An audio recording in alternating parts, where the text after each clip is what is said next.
Pai, do Filho e do Espírito Santo. Amém. Podemos sentar um pouquinho? Bem, gente, eu acho que, embora a gente está aqui praticamente todo mundo em família, né?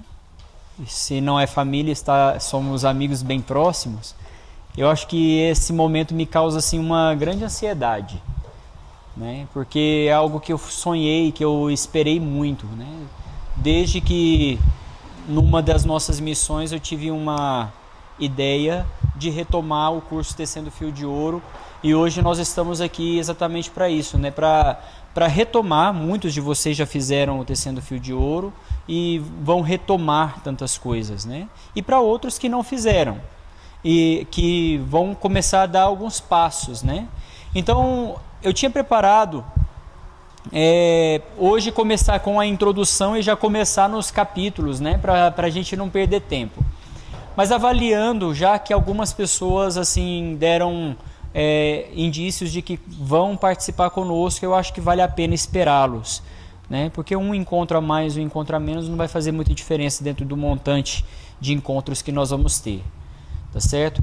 Eu vou tentar filmar todos os momentos, até mesmo para que vocês tenham a oportunidade durante a semana, se quiser, dar uma recordada. Mas acima de tudo, mais do que ver o vídeo, é ter o livro, né? O livro é essencial, é de suma importância, a leitura dos capítulos, a leitura dos exercícios, né? Ter um caderno é essencial, porque precisa escrever, né, toda a história de vida, e nós vamos ver dentro do curso por que nós precisamos escrever, né? Então todas essas realidades aí a gente vai precisar, né, seguir com muito rigor, né? Então vamos dar início aqui. Vamos fazer a introdução do Tecendo Fio de Ouro. Em primeiro lugar, acho que quem tem o livro aí pode dar uma olhadinha na ponta, na capa do livro. Ele é bem sugestivo, né? Temos aqui um novelo de linha, né? E um fio que está todo enrolado, e ele finaliza numa película de filme. Essa película de filme faz menção, né, a a realidade da nossa vida, da nossa história. E o fio, na verdade, é também a nossa vida. Vai ter um capítulo que nós vamos falar exatamente sobre o Tecendo Fio de Ouro, né, que é a história de um gnomo, de um duende chamado Rumpelstiltskin, né? E é baseado nessa história que se formulou toda a fábula onde está baseada o sentido do Tecendo Fio de Ouro, que nós pegamos dessa fábula, né? Na verdade a autora do livro, né, a Emir Nogueira e a Sílvia, elas pegaram essa fábula de contos, né, infantis, e transformou num sentido cristão.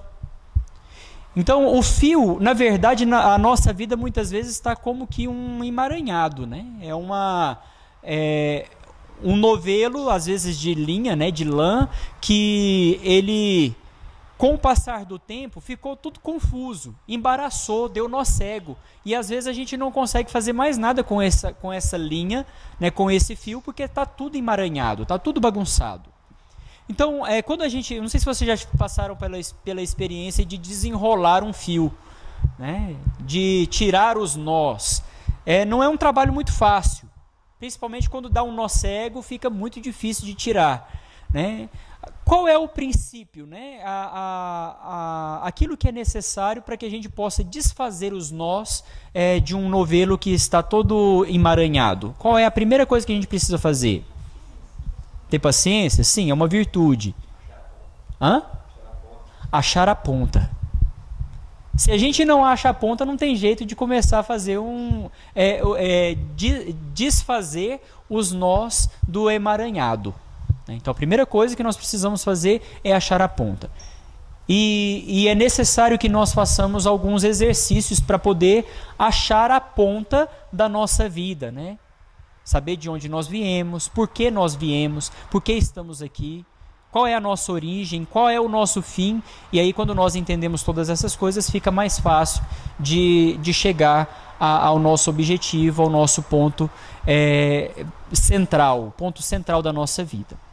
Tá certo? Então, o curso Tecendo Fio de Ouro, ele é em primeiro lugar, uma realidade, né, um curso onde nós vamos fazer um autoconhecimento. A palavra também é sugestiva, né? É um conhecimento de nós mesmos. Cada um de nós precisamos fazer esse processo de nos conhecer. Então, o autoconhecimento faz parte do princípio. Se nós não tivermos a coragem de colocar o dedo nas nossas feridas, de voltar no nosso passado, analisar a nossa história e mexer nessas realidades, dificilmente a gente vai conseguir chegar a uma boa concretização do nosso curso. Então, o autoconhecimento, realidade essencial para a cura interior, que é o segundo passo, né? Nesse autoconhecimento, nós precisamos buscar, acima de tudo, o objetivo. Qual é o objetivo de nos conhecer? Simplesmente voltar no nosso passado, mexer nas nossas feridas e causar em nós algumas dores e alguns sofrimentos? É para isso que nós vamos nos conhecer? Não. Nós queremos nos conhecer porque esse é o caminho para sermos santos. Não tem jeito de ser santo. Os santos da antiguidade, né, do começo da igreja, já tinha esse entendimento. Se nós olhamos, por exemplo, a vida de Santo Agostinho. Santo Agostinho, quando escreveu o livro As Confissões, né, que na verdade ele confessa todos os seus pecados, mas na verdade o motivo dele, a intenção dele não era confessar simplesmente os pecados, falar das suas misérias, mas falar da graça de Deus que operou na vida dele, apesar das suas misérias e fraquezas. Essa era a intenção de Santo Agostinho. Como que ele chega a essa conclusão? Porque ele entendeu que o autoconhecimento fazia ele também como processo de conhecimento de Deus. A partir do conhecimento de quem ele era, de onde ele vinha, por que ele estava ali, né? Entendendo o seu chamado, né, de vida, que Deus o chamou, ele compreendeu então qual era o motivo pelo qual ele deveria conhecer a si mesmo. Encontrar-se com Deus, santidade. Então, o autoconhecimento, acima de tudo, é princípio para a santidade. Sem se conhecer, não é possível ser santo. É um caminho que nós fazemos. Portanto, é necessário escrever. Às vezes, no começo pode ser que dê um pouquinho de preguiça, né, que a gente fala assim, não tem necessidade de escrever, não. Mas dentro desse processo, nesse método que nós vamos fazer, escrever é essencial. Né? Então, o que nós vamos escrever? A nossa história de vida. E a nossa história de vida começa num determinado momento da nossa vida. Num determinado momento da nossa história. Dentro do livro, nós vamos falar sobre isso, né? Quando é que começa a nossa história? No tempo, a nossa história começa quando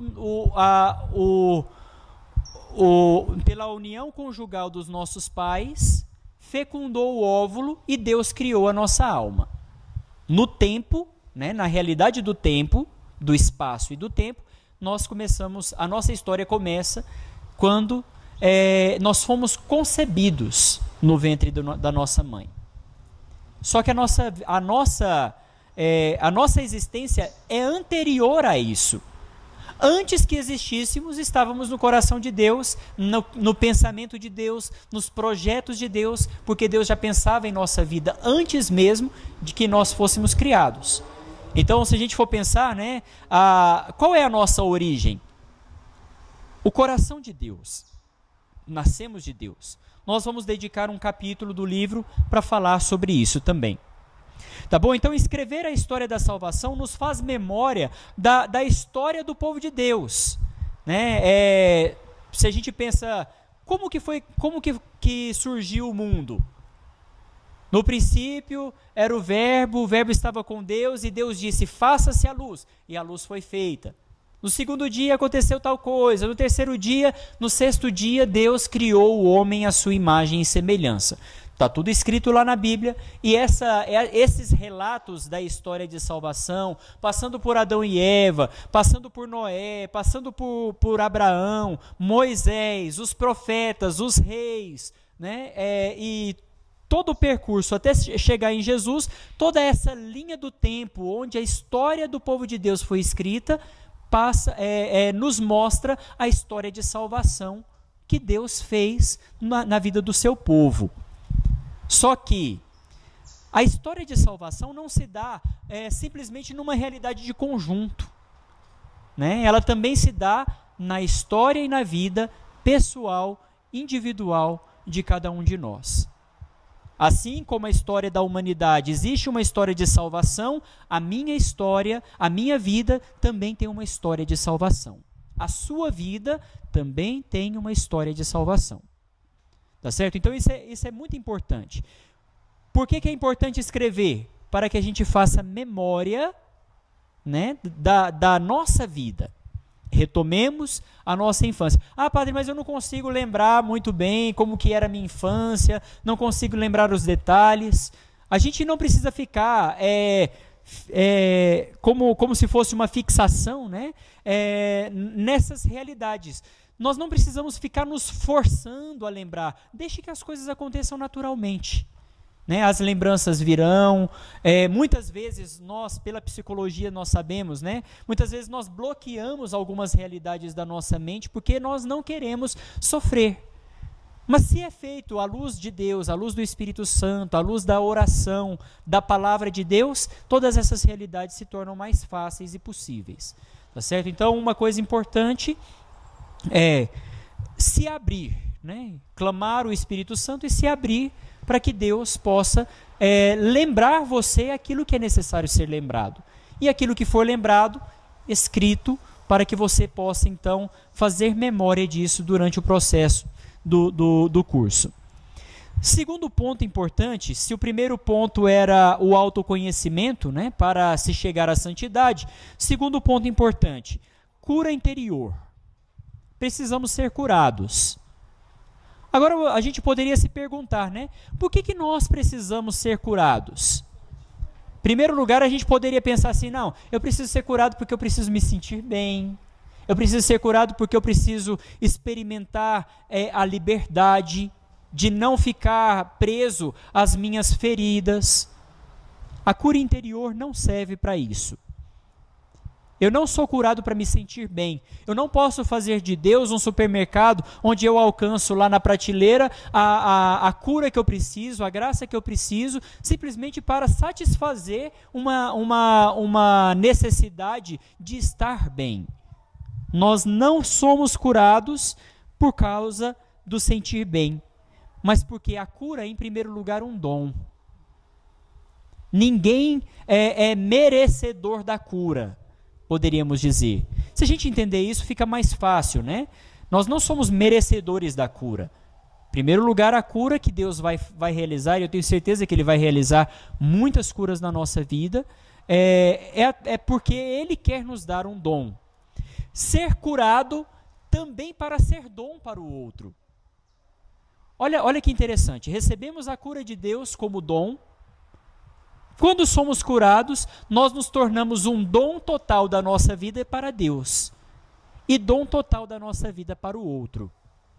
Certo? Então, esse duplo sentido, né? Somos curados, recebemos a cura como dom para ser dom para o outro, para Deus e dom para o próximo. Tá certo?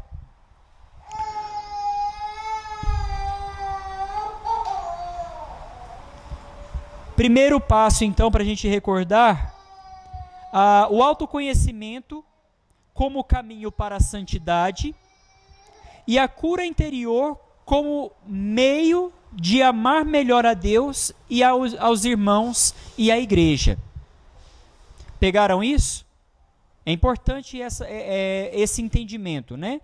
Então, olha, o autoconhecimento como primeiro passo é um caminho para a santidade. Eu me conheço para trilhar um caminho para ser santo. Segundo passo, a cura interior como meio de amar melhor a Deus. Sou curado para amar melhor a Deus, sou curado para amar melhor o meu próximo, os meus irmãos, a igreja. Tá certo? 2 pontos importantes. Nós vamos ter 2 momentos de escrita. A escrita livre e a escrita orientada. O que significa isso? A escrita livre, até um determinado momento do livro, vai sugerir para você que você escreva livremente aquilo que você se lembra da sua história, da sua vida, né, daquilo que você viveu, do seu passado.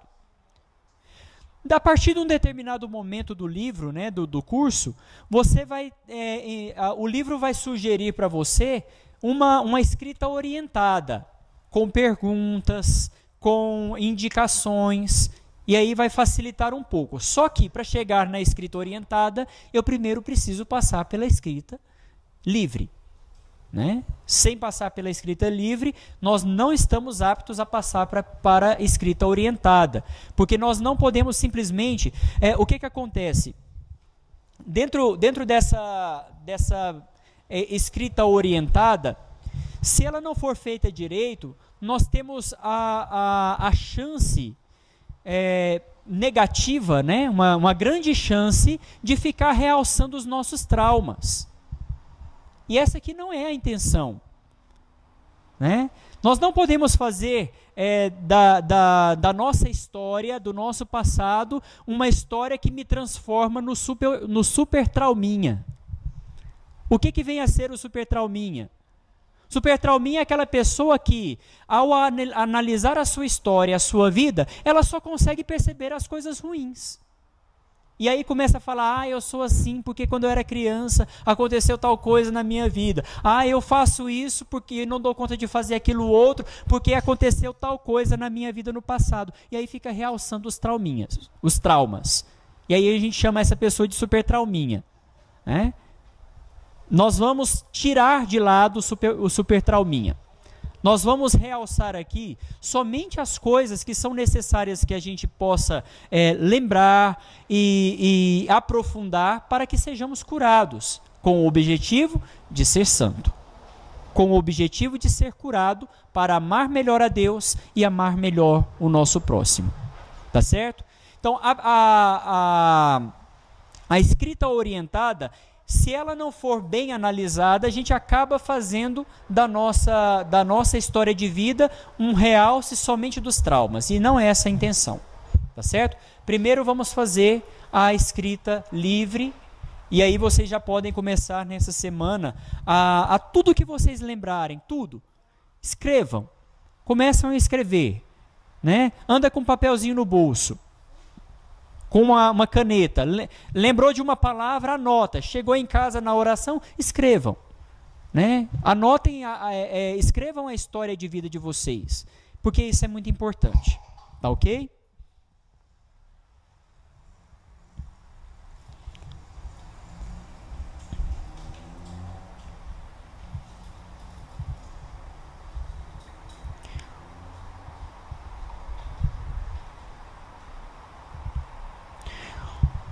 Santo Agostinho, como eu dizia, ele fez muito essa questão da sua memória de vida, né? Quando ele foi escrever o livro Confissões, ele fez uma análise da sua vida, ele observou os detalhes da sua vida. Tem uma passagem muito interessante, que quando o Santo Agostinho era pequeno, ele tinha na casa dele, na fazenda, um pomar que era cheio de peras, né? E ele, lá nesse pomar, ele relata lá no livro Confissões, que nesse pomar da casa dele, as peras eram bonitas, eram suculentas, mas ele preferia pular a cerca do vizinho, ir no pomar do outro, que tinha peras menos suculentas e menos bonitas, né? Mas ele fazia isso pela simples maldade de pular a cerca e pegar as peras e roubar o que não era dele. Isso na infância, na adolescência de Santo Agostinho. Então ele relata, onde é que Deus entra nisso? Né? Nessa história da sua maldade, nessa história do seu pecado, nessa história da sua perversão, onde é que Deus entra? No reconhecimento da sua fragilidade, no reconhecimento de que Deus operou, apesar da sua maldade que era desde a sua infância, Deus operou na sua vida um milagre, fez uma cura na sua vida e ele se tornou um grande homem, né? Então não importa muito o que você viveu, de repente a sua história de vida é uma história que remonta diversas situações ruins, de pecado, de maldades ou de outras coisas, não importa isso.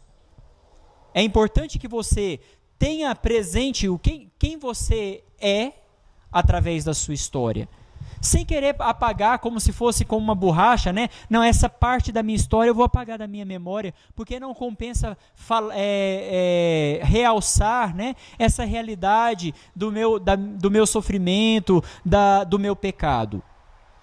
Deus opera na sua vida, apesar dos seus pecados, apesar das suas fraquezas. Né? Então Deus opera na nossa vida, Deus não se afasta de nós. A gente precisa entender isso. Porque às vezes a gente fica pensando assim, não, Deus se afasta de mim quando eu peco. Enquanto o movimento é o contrário. Deus não se afasta de mim quando eu peco. Sou eu que me afasto de Deus quando eu peco. Deus não se afasta de mim. E a gente precisa entender isso, né? Então, Santo Agostinho, ele reescreve a sua história, não a partir do pecado, mas a partir da graça de Deus. E é exatamente isso que nós vamos fazer. Nós vamos reescrever a nossa história, conseguindo encontrar em cada um dos detalhes da nossa vida, seja ele de graça, seja ele de pecado, encontrar em cada um dos detalhes a mão de Deus que nos conduziu até agora. Certo? Está compreendido até agora? Ok? Beleza. Então, olha só. Nós vamos escrever a nossa vida, né? Reescrever a nossa história na perspectiva, no sentido de vida. Não no sentido de morte, não no sentido do pecado, mas no sentido de que, apesar do pecado, Deus operou na nossa vida. Agora, toda essa realidade da nossa vida, a gente vai ordenar para o amor. Aqui, a gente precisa entender bem, né, na capa do livro, está escrito aí, tecendo o fio de ouro, caminho ordo amores. Né? É o caminho ordenado para o amor. Então vocês vão ouvir muito isso. Né? Vão ler dentro do livro, diversas vezes vai falar sobre isso. Por quê? O que significa isso? Que nós orientamos toda a nossa vida para o amor. Né? Nós precisamos orientar a nossa vida, o nosso caminho, os nossos passos, os nossos pensamentos, o nosso passado, o nosso futuro, o nosso presente, tudo isso a gente precisa orientar para o amor. Se nós não fizermos isso, se nós orientarmos, por exemplo, o nosso passado somente para a lembrança de quem eu fui, não vai ter nenhum efeito. Eu preciso lembrar quem eu fui, saber quem eu sou, me projetar para o que Deus quer que eu seja. E tudo isso precisa ser a partir do amor. Orientar toda a nossa realidade de vida humana para o amor. Para ter sentido. Senão a gente vai perder tempo aqui. Aqui não é uma sessão de psicologia, né?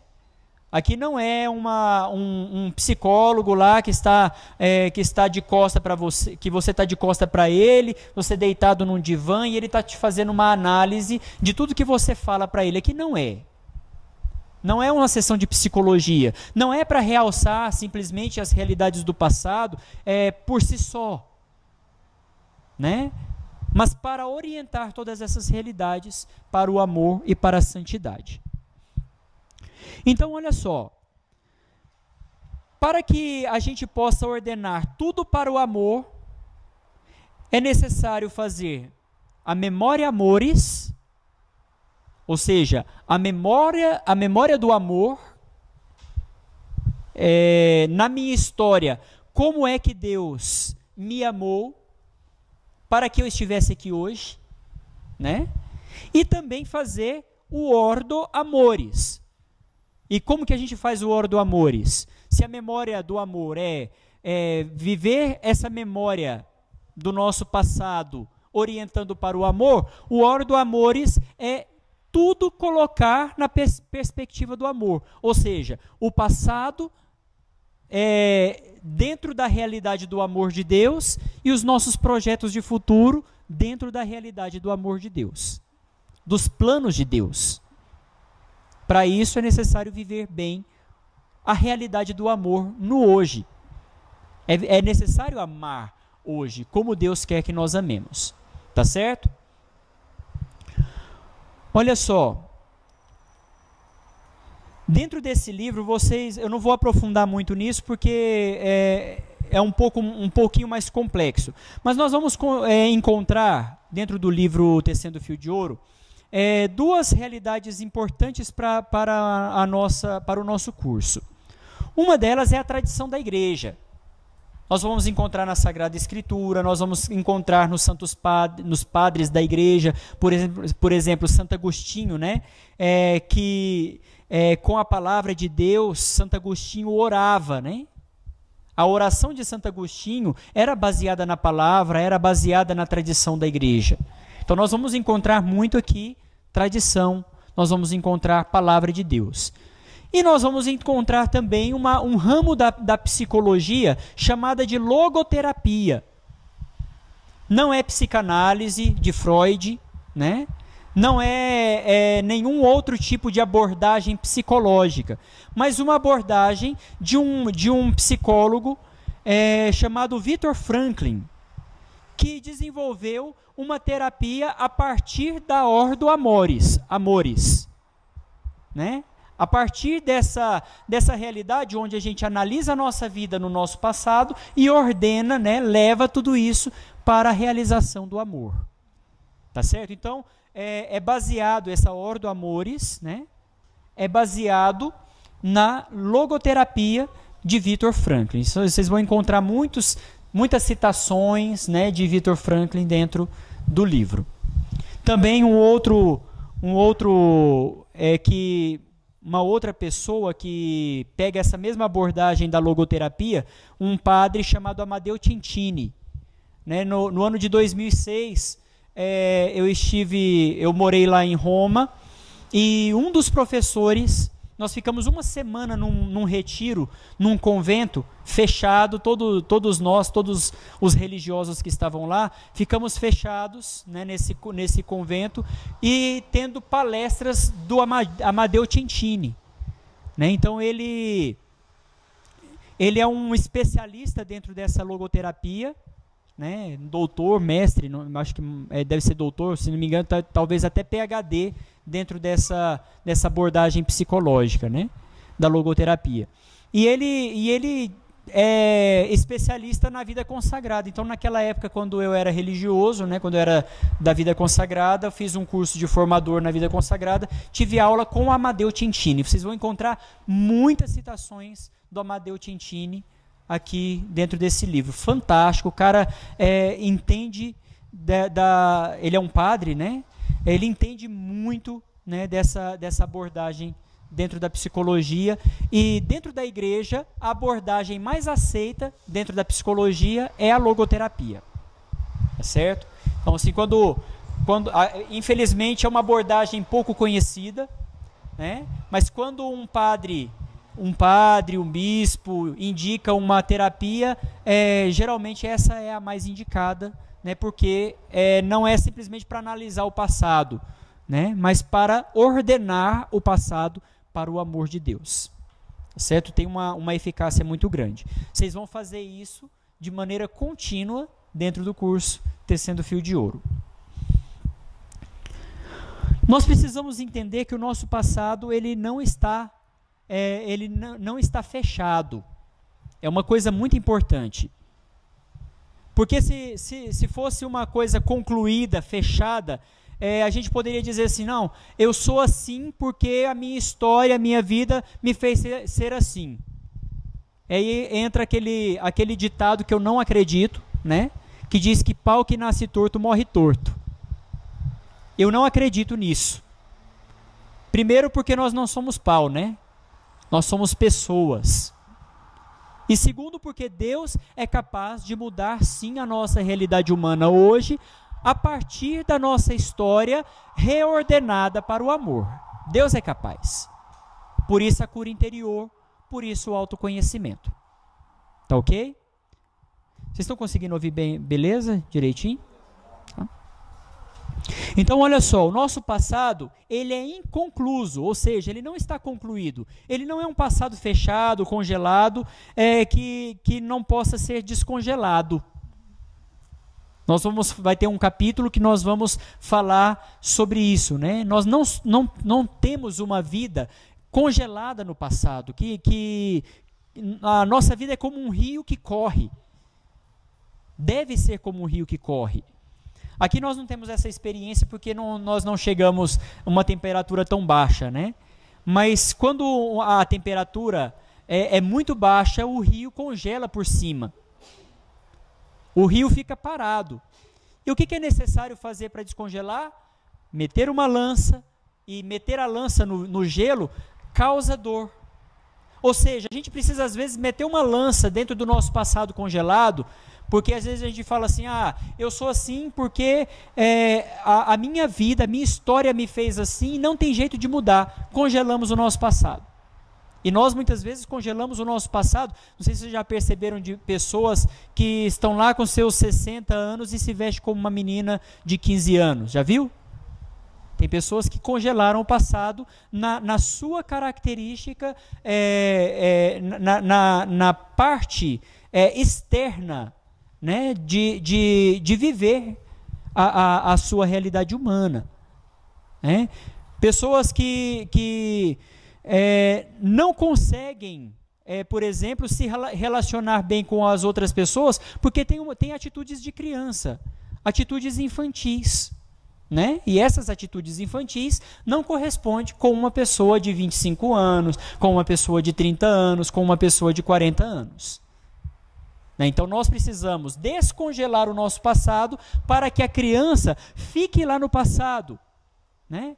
Reordenando essas realidades para o amor, para que sejamos verdadeiros adultos, claro, com exceção das crianças e dos adolescentes. Vocês adolescentes não podem ser crianças, mas devem ser adolescentes. Entendeu? Mas nós adultos não podemos viver como se fôssemos adolescentes. Precisamos corresponder à idade que temos. Né?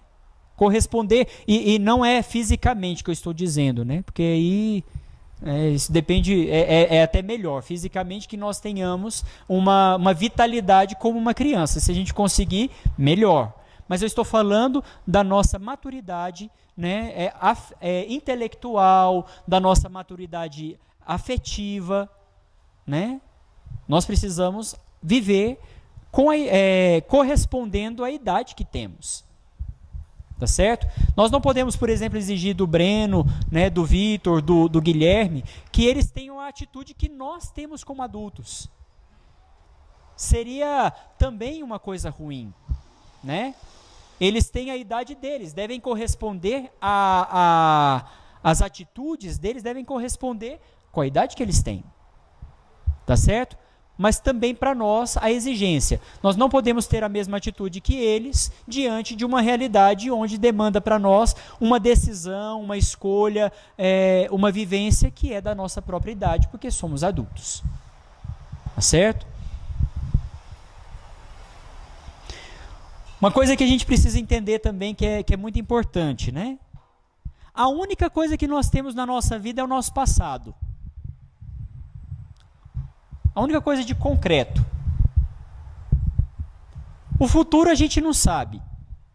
Eu não sei se eu vou conseguir, se eu vou estar aqui na segunda-feira que vem para falar para vocês sobre a continuação. Isso é incerto. Eu não tenho poder, eu não tenho isso na minha mão.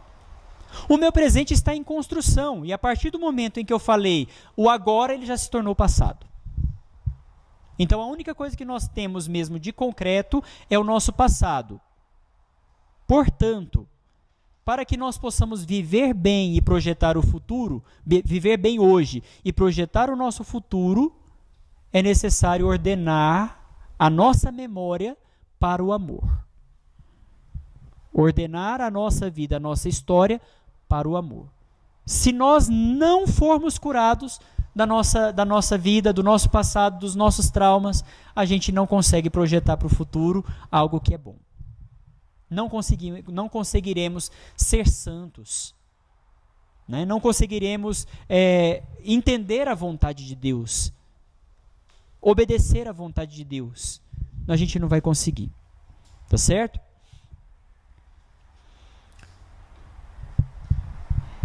Exige de nós uma virtude, que também é dom. Né? Em primeiro lugar, é o dom da fortaleza.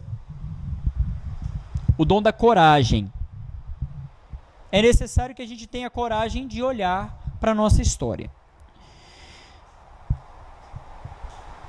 E entender que dentro da nossa história, o pecado nos tornou imperfeitos.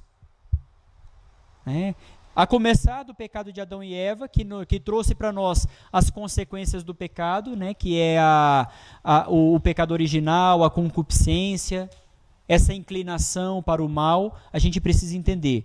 O pecado, né, nos dá, né, o pecado original, digamos, essa herança que recebemos dos nossos pais, nos dá o entendimento, a compreensão de que nós não somos perfeitos, portanto, precisamos de quem é perfeito, precisamos de Deus.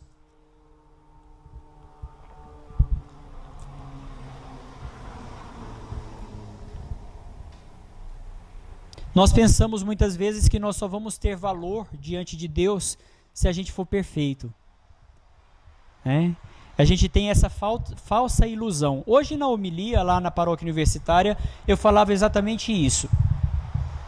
Jesus fala para o jovem rico, se você quer ser perfeito, vai, vende tudo, dá aos pobres, depois vem e me segue. O que significa seguir Jesus? O que significa dar tudo para os pobres, né? Vender tudo? Significa amar. Significa orientar a vida para o amor. Essa é a perfeição que nos cabe. Porque Deus não pode pedir para nós uma coisa que não é possível. Seria cruel, né? A gente poderia pensar que Deus é cruel em pedir uma coisa para nós que não é possível de realizar. Seria crueldade de Deus. Mas nós bem sabemos que Deus não é cruel.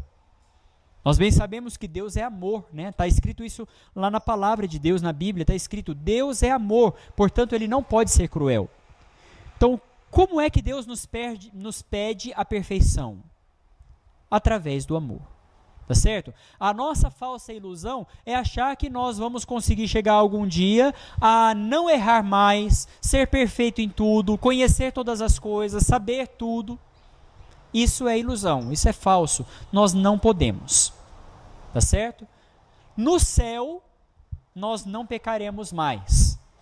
Mas até lá, devemos vigiar, devemos orar, devemos lutar contra o pecado, porque aqui nós estamos ainda em processo de aperfeiçoar-nos.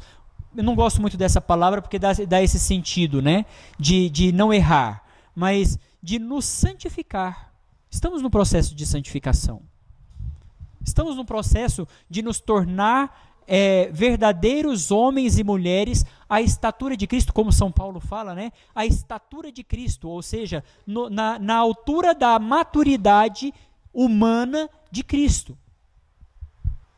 Cristo era plenamente maduro na sua humanidade. E é essa estatura que nós queremos alcançar. O que isso significa?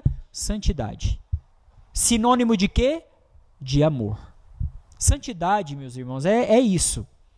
Santidade é amar a Deus e amar ao próximo.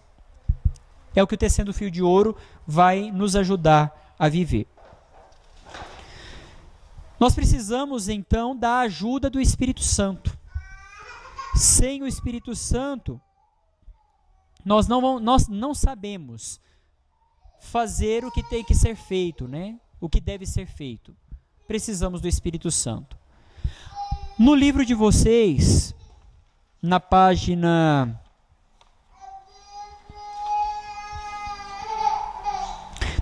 27, tem uma oração. É uma oração de Santo Agostinho. Quem não tem o livro pode acompanhar aí, nós vamos rezar essa oração agora, juntos.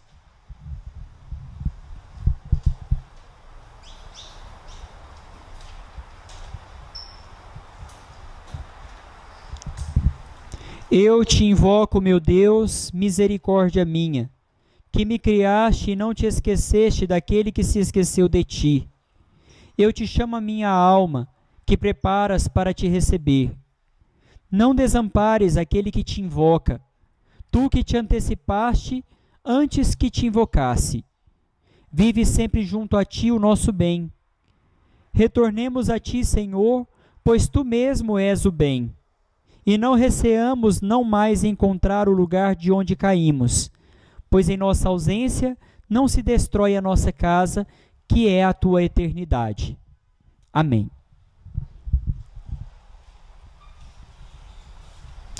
Essa oração de Santo Agostinho é uma oração que vocês deveriam escrever no comecinho do caderno de vocês. Sempre que forem rezar, rezem essa oração também de Santo Agostinho, porque ela é muito importante. É uma oração de invocação de Deus para que faça da nossa vida a sua morada, a sua eternidade, né? O seu céu. O céu de Deus precisa ser a nossa alma. Ou melhor, a nossa alma precisa ser o céu de Deus. Na oração, Deus me revela quem eu sou. Nós não vamos fazer memória de quem nós somos fora da oração. A gente pode até se lembrar, né, em alguns determinados momentos, está lá dirigindo o carro, e aí eu me lembrei de uma coisa importante. Também isso pode se tornar oração. O que nós não podemos fazer é simplesmente, agora eu vou fazer, vou lá ficar lembrando, mas não faz isso com o espírito de oração, né? Com o Espírito Santo, com a graça de Deus que me move. Mas se vem um insight, né, um momento onde um pensamento, uma lembrança veio, anota. Depois na sua oração você coloca aquele pensamento também dentro da oração. Certo? Sempre em oração. Porque Deus me revela quem eu sou. Nós precisamos olhar para Deus. Vai ter um momento do livro também, logo no comecinho, que o título é Olha para quem te olha. Então já é uma dica, se vocês têm a oportunidade de ir na igreja, de estar diante do Santíssimo exposto, né? E pode aproveitar esse momento, pelo menos, no mínimo, uma vez por semana, né? Ir lá diante do Santíssimo exposto e olhar para Jesus, porque Ele nos olha. Olhar para quem nos olha.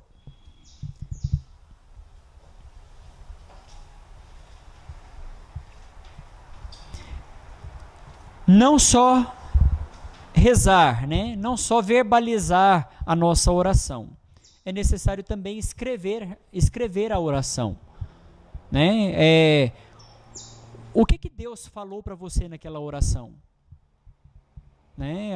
Quais foram os pontos que Deus foi tocando e iluminando você? Escreva, porque às vezes a gente, não escrevendo, a gente acaba esquecendo daquelas inspirações que Deus nos deu. Tá certo?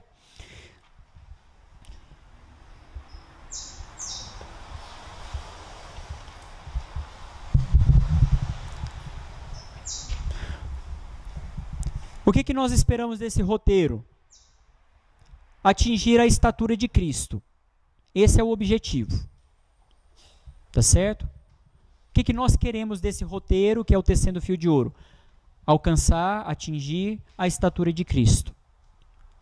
O que nós esperamos de Deus? A graça. Sem a graça de Deus, a gente não vai conseguir.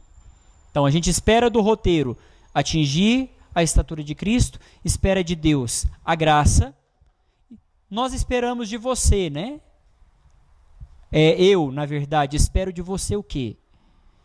Que você, com humildade, com maturidade, oração e disciplina, possa realizar o roteiro. Tá certo? Com humildade, às vezes de perceber, nossa, está muito difícil, eu vou chorar diante das minhas fragilidades e tudo mais, mas eu, com humildade, com maturidade, eu vou passar por isso na oração e vou viver com disciplina, né? Ou seja, com método, tirar de repente 15 minutos, que seja meia hora, que seja 1 hora, se você tem tempo, ótimo. Tira um tempo para rezar, todo dia. Isso vai ajudar vocês na oração pessoal. Porque às vezes, na correria do nosso dia a dia, quando a gente não tem a obrigação de fazer, às vezes passa batida, a gente deixa de rezar, a gente esquece que a gente tem a obrigação, né, essa obrigação de amor, de estar em comunhão com Deus.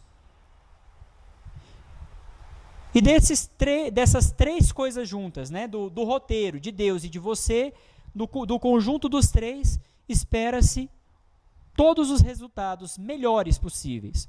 O fruto do amor, a prova, que é prova do toque da maturidade humana e espiritual, prova de autenticidade do relacionamento com Deus, conosco mesmo, com os irmãos, com tudo que é criado, com as circunstâncias da nossa vida. Ou seja, maturidade para se relacionar com Deus e com a criação.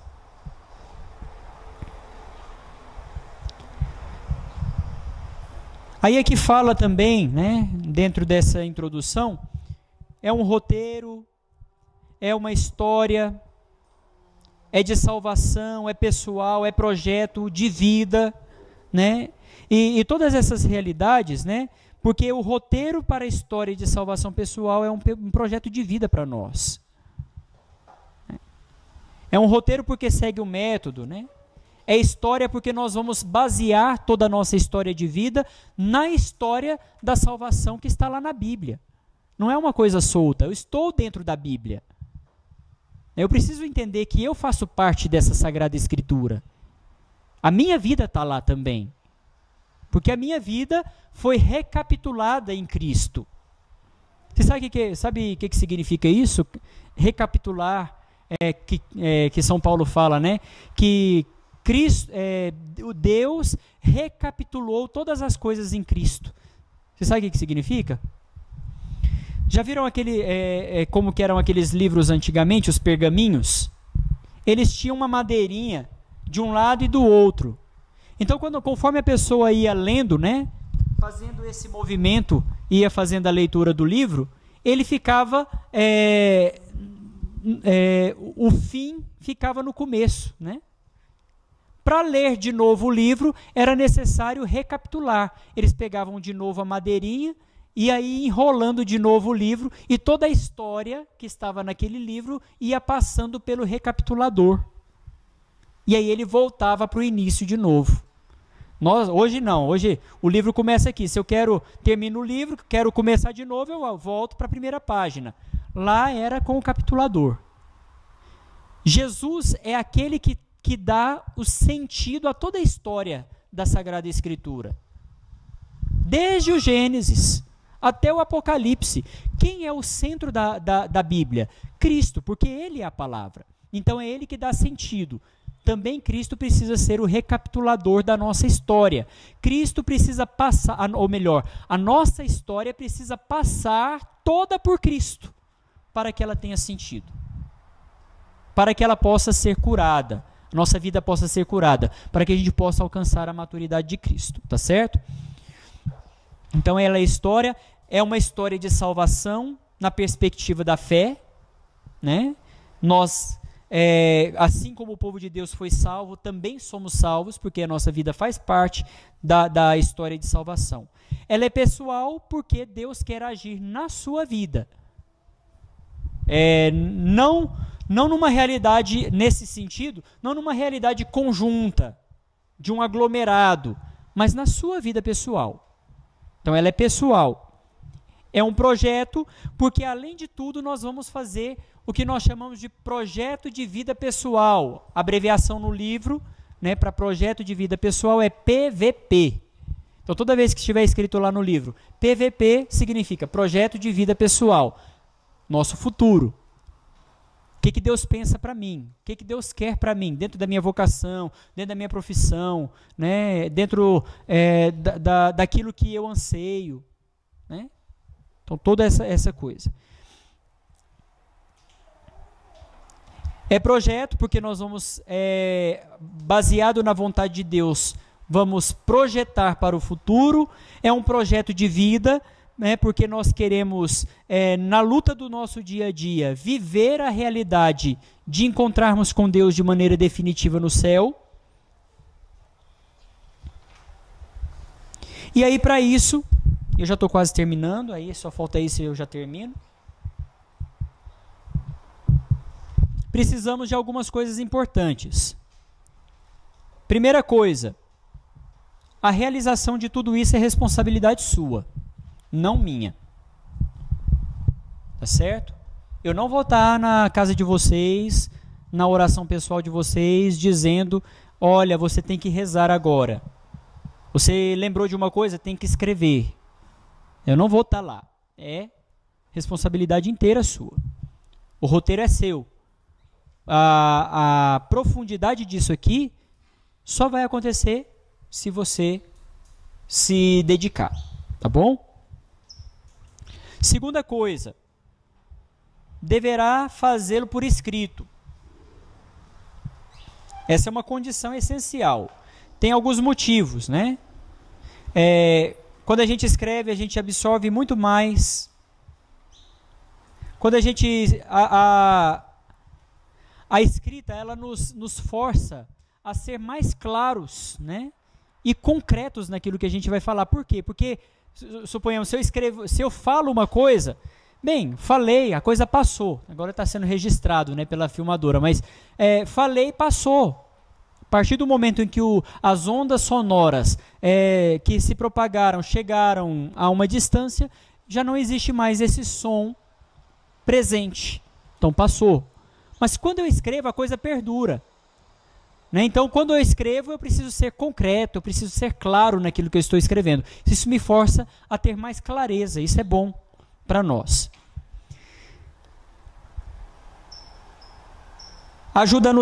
Nos ajuda a dar mais precisão nos fatos, né? Porque quando a gente fala, às vezes a gente acrescenta algumas coisas, né? A gente às vezes acrescenta na expressão, a intensidade do acontecimento. A gente vai contar uma coisa, a gente faz uma expressão que torna a coisa maior ou menor, né? Então, quando a gente escreve, a gente é mais preciso naquilo que fala. Fixa mais as conclusões, as interrogações, né? Não fica vago. Permitindo que nós nos recordemos e revivamos as luzes de certos momentos especiais de nossa vida. A escrita nos facilita também para a memória, né? A nos recordar.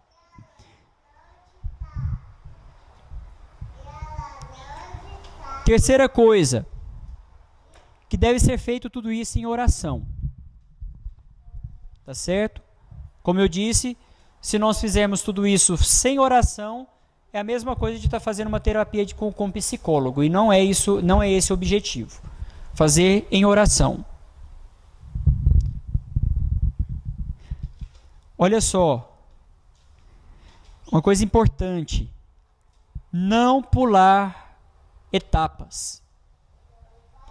Às vezes a gente fala assim, isso aqui eu já sei. Não, isso aqui eu já tô careca de saber que isso aqui é assim. Não pule etapas, siga o roteiro. Quarta coisa, escrever tudo. Mas eu acho que tal coisa do meu passado é muito grave, é muito sério e ninguém pode ler. Ninguém, é uma coisa que eu não quero que ninguém saiba. Escreva assim mesmo, escreva tudo, numa folha que você possa arrancar do seu caderno, depois você vai lá e queima. Mas escreva. Tá bom? Mesmo que você não queira que por acaso caia nas mãos de alguém. Isso aqui eu não quero que ninguém saiba. Escreva, reza e queima. Tá certo? Mas escreva. Quinta coisa, seguir o roteiro. O roteiro vai ser para vocês como se fosse uma bússola. O roteiro que vai dar a orientação, não sou eu. É o roteiro do livro que vai te dar a orientação para terminar o seu curso. Sexta coisa, ler com atenção. Tá certo? Gastar tempo ali com atenção, lendo os capítulos. Não são capítulos muito longos, você pode separar, é mais ou menos média de 4, 5 ou 6 capítulos por semana. Dá para você ler um capítulo por dia. Ainda sobra dia para você rezar sem o livro, né? E se por acaso no meio do caminho vocês sentirem medo, o que vocês fazem? Reza, né? Se coloca na presença de Deus e saiba com toda certeza, Deus nunca te abandonou, Deus nunca saiu do seu lado, Deus esteve sempre com você, inclusive nos momentos mais difíceis. Ele nunca vai te abandonar, Ele nunca vai sair do seu lado e vai continuar sempre com você, em todos os momentos. Sentiu medo, reze, mas não desista. Tá bom? Porque a tentação que a gente vai ter daqui para frente é achar que demora demais, é achar que é cansativo, eu não consigo escrever, eu não consigo ler, eu não estou conseguindo fazer o projeto de vida pessoal. A gente vai achar muitas desculpas, porque além de tudo, nós temos 2 inimigos. O primeiro deles é Satanás. Ele não quer que nós sejamos curados, não quer que nós sejamos santos. Ele não quer. Então ele vai colocar empecilhos. E o segundo inimigo somos nós mesmos. Né? Porque nós temos dentro da nossa realidade psicológica o inconsciente que nos faz muitas vezes distanciar aquilo que nós achamos muito difícil.